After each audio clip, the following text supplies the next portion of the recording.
I'm Rabbi Dan Selsberg here at Temple Shalom in Bridgewater, New Jersey, and this is one of my talks for Yom Kippur, 5782, 2021.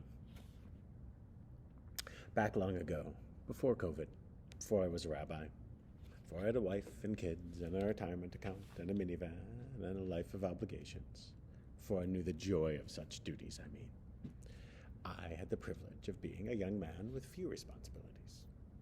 I'd spent a year in Israel after graduating from college, studying and volunteering. And using my proverbial bar mitzvah money, I did what many other young people in Israel do. I bought a one-way ticket to India.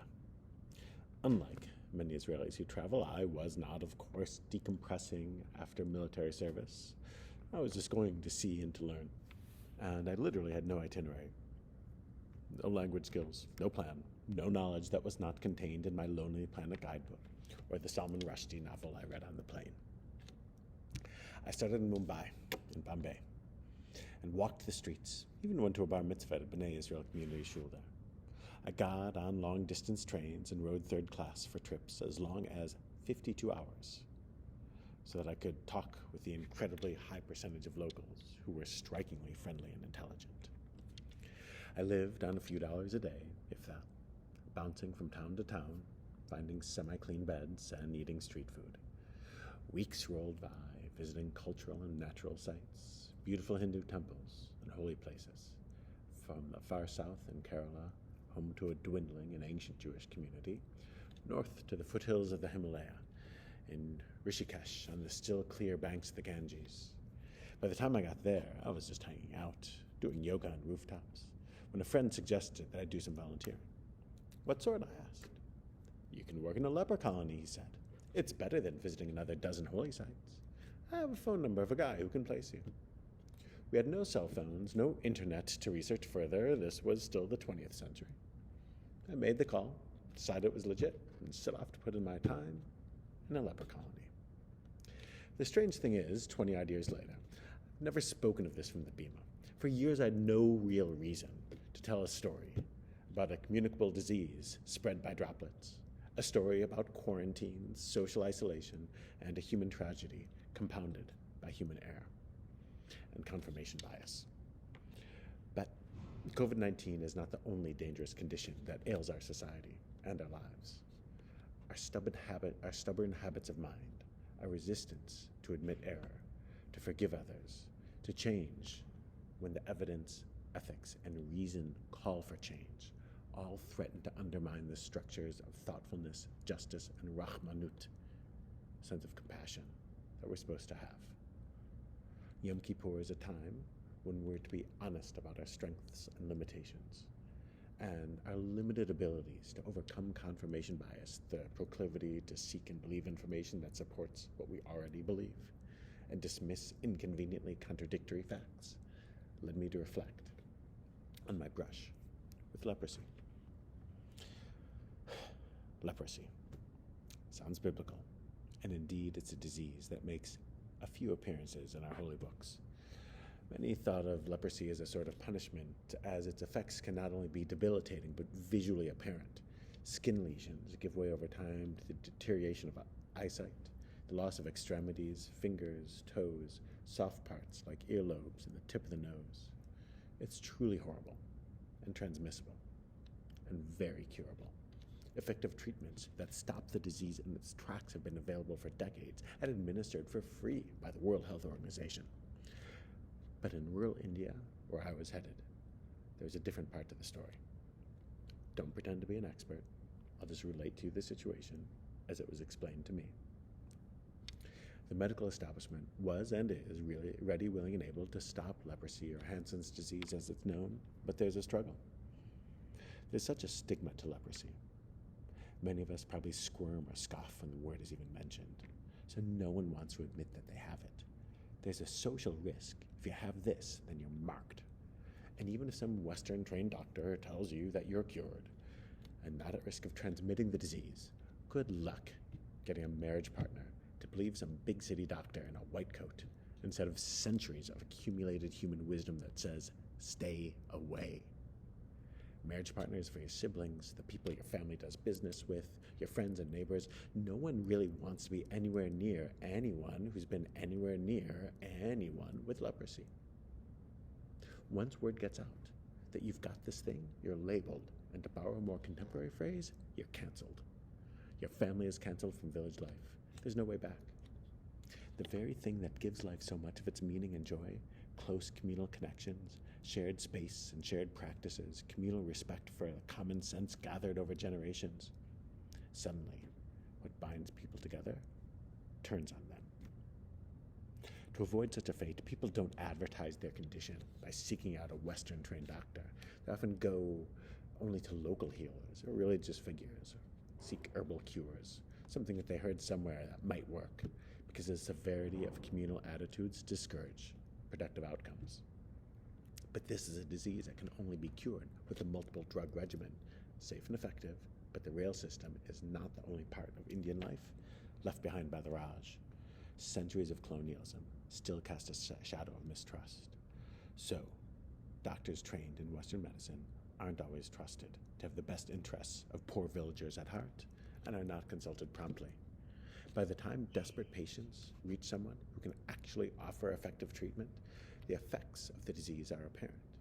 Loss of digits, facial disfigurement.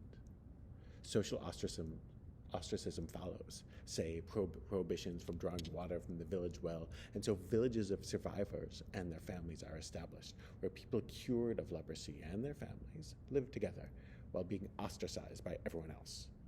A leper colony, but unlike in the past, only of those who are treated and no longer contagious, and their families. Just those who are outcast. The guy I called placed mainly European tourists in these leper colonies. I was a rare American, to do a bit of grunt work, mixing mud and manure, stomp it all together with our bare feet, patting it into bricks, building walls for basic homes, and whitewashing buildings. It was actual work, but the work wasn't the point. The point was to give a morale boost to the affected individuals and their families in the village, and to demonstrate to the people in the surrounding villages that there was nothing to fear. My group was me and 12 people from Denmark. Believe me, we stood out in rural India in the central state of Madhya Pradesh. Westerners, here represented by me and a dozen Danes, may not have a reputation for always caring for poor people in developing countries, but we do have a reputation for not risking our lives needlessly on their behalf. If we, who so stood out, and who were presumably well-educated and not careless with our lives, were willing to hang out for a month in a leper colony, it would make clear to people in the surrounding villages that the doctor's reassurances were accurate. Did it work? I don't know. I only know that the people we helped, impoverished, permanently, visibly disfigured by leprosy, shunned by society, weighing down family members with guilt by association, I can tell you that their gratitude was apparent. Relief that they were not shunned by all humanity, and it was clear that, though they had made an understandable but fatefully disastrous miscalculation, we had shaved a tiny bit of pain off their unjust sentence. I say none of this for a pat on the back.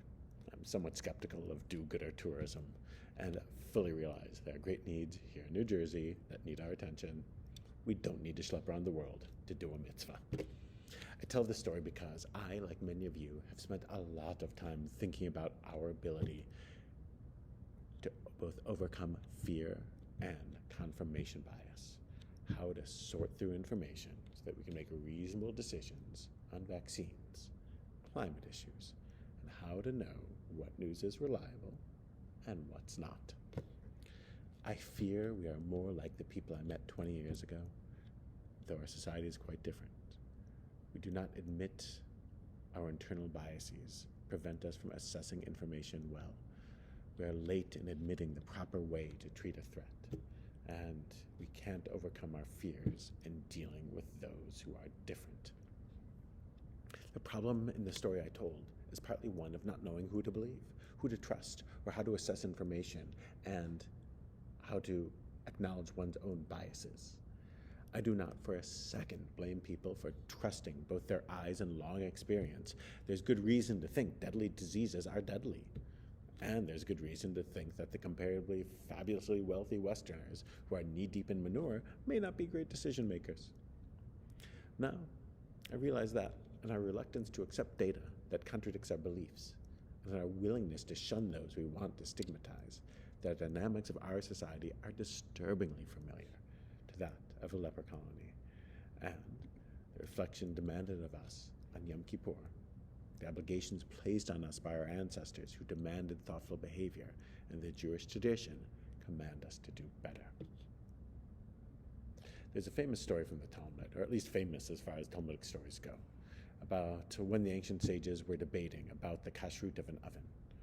Rabbi Eliezer said the oven was kosher, the majority of the sages said it wasn't.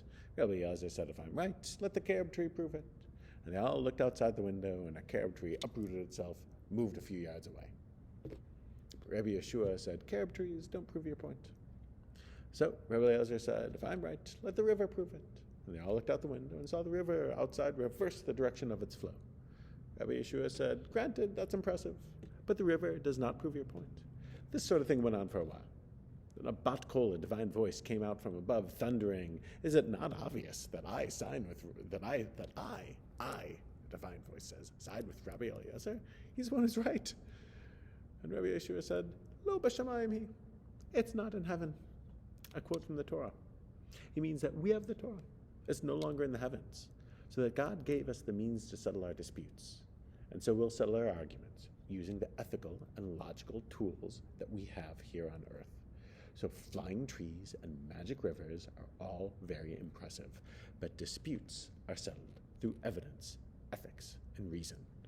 Yes, some people will use attention-getting tactics that may package their positions in an eye-catching way, but the only way to make a decision is to discuss using evidence, ethics, and reason. There's more to the story than I have time for here, but it includes God chuckling and admitting Rabbi Yeshua is right. The system is not for me to intervene, but for them to puzzle it out. That's just it. Right and left. We've somehow become distracted by politics and winners and losers and lost the filters that allow us to discern what is real and what is faith healing. We as a society have let confirmation biases take over our lives, seeking information that confirms our views rather than challenging them. It tears at the fabric of society. It weakens our constitutional system, our educational system, and in a public health emergency, it is a comorbidity. We're not enough like Rabbi Yeshua, demanding relevant data.